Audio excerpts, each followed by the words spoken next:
And staying with India and going to some history. The year was 1951. India was newly independent. Its constitution was just a year old. Only 18.33% of Indians were literate. Around 80% of Indians were poor. India needed to take long strides if it were to make progress.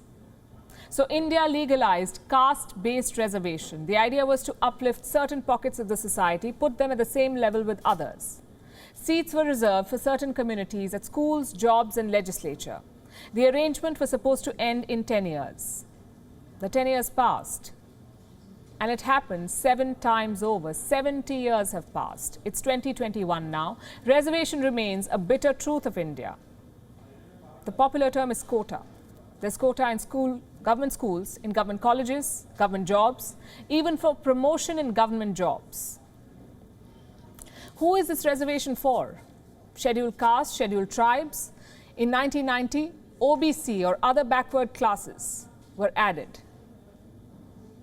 As recently as 2013, 10% quota was added for the poor, EWS, economically weaker section. Today, in most government schools, at least 50% of the seats are reserved. In many states, it's far more than 50%. The growing percentage of reservation is eating into dreams. It is becoming a nightmare for those in the unreserved category. And I will tell you why. There are some serious fundamental problems with reservation in India. Number one, if reservation is about creating a level playing field, why do we need it after a certain point? And I'll give you an example. Say a student from a backward class wants to study medicine. So she can avail quota at the country's most premier medical institution, AIIMS, the All India Institute of Medical Science. It has a 15% reservation for scheduled castes, 7.5% for scheduled tribes, 27% for OBC, 10% for EWS, economically weaker section, and 5% reservation for PWD, persons with disability. That's 64.5% of the seats reserved. 64.5%. With this, an Indian medical college is supposedly creating a level playing field for all medical aspirants. 5 years later, a batch of doctors from diverse social and economic backgrounds graduates as equals. Same emblem on the certificate, same salary if they are to apply for residency. Same social status, they're all doctors. And yet, when the same batch of equal students applies for Masters of Doctor, MD, the level playing field vanishes. Certain students get an undue advantage because there is reservation in the master's course too. The same AIIMS has lower cutoff scores for SC, ST, OBC, EWS, so on and so forth. The cycle continues.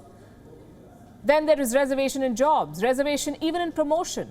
Employees who get their jobs under quota also have reservation in promotion. Can you believe that? Would you call this an undue advantage? I would. And that's a fundamental problem. This system is designed for equality, but it's promoting inequality. It's encouraging mediocrity. Fundamental problem number 2, India has reservation for certain castes and tribes. They're clubbed under the categories of scheduled castes and scheduled tribes. Now the problem is, caste is a permanent attribute. So is tribe, and neither changes with one's financial or social status. So on what basis are we reserving seats for certain castes and tribes? Yes, they may have been backward during independence, but it's been 70 years and more. The world has changed. India has changed. What about the law? Indian laws have changed too.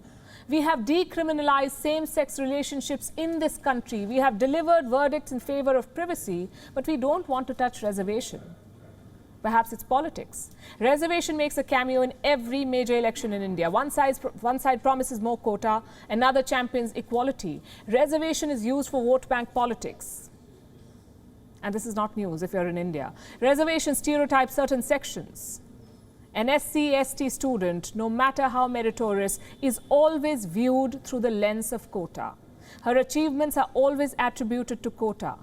Reservation is divisive. A person who misses out on a college seat because of reservation is bound to hold her grudges against the reserved category. This helps politicians divide and rule. But it does not help the voters, the students, the job seekers. Reservation is harming India, not helping it. Let me once again come back to the example of medicine. Reservation is holding healthcare hostage. In the middle of a pandemic, India's healthcare system is functioning on 66% capacity. An entire batch of postgraduate students have not entered medical colleges yet. Their admission/counseling is on hold. Do you know why? Because there is an ongoing case in India's top court against quota in medical seats. Who is this crisis helping? Who is quota helping? Today, we don't even have legit data to back the need for reserving seats for a certain community. And it's not like other countries do not have reservation. Many of them do. Canada has certain policies in place for aboriginals and minorities. Japan has laws that create equal opportunities for indigenous and tribal people. Norway requires companies to have 40% women on board. Some of these laws are really progressive. But India's reservation system is archaic, out of date. It's time to revisit it, to rethink who the real beneficiaries of this system are. It's time to ensure the fundamental right to education without blocking school seats. It's time to ensure the right to equality without giving undue advantage to a select few. Reservation was supposed to make up for the injustices of the caste system. Today, it has created a social division of its own. Reservation has given birth to a new kind of structural crisis. Certain seats have become untouchable. The constant increase of quota is nothing short of oppression. It is punishment for those born to non-reserved categories. The current system of reservation violates every sense of justice, equality, and merit. Reservation was meant to accommodate people, not leave them out. WION is now available in your country. Download the app now and get all the news on the move.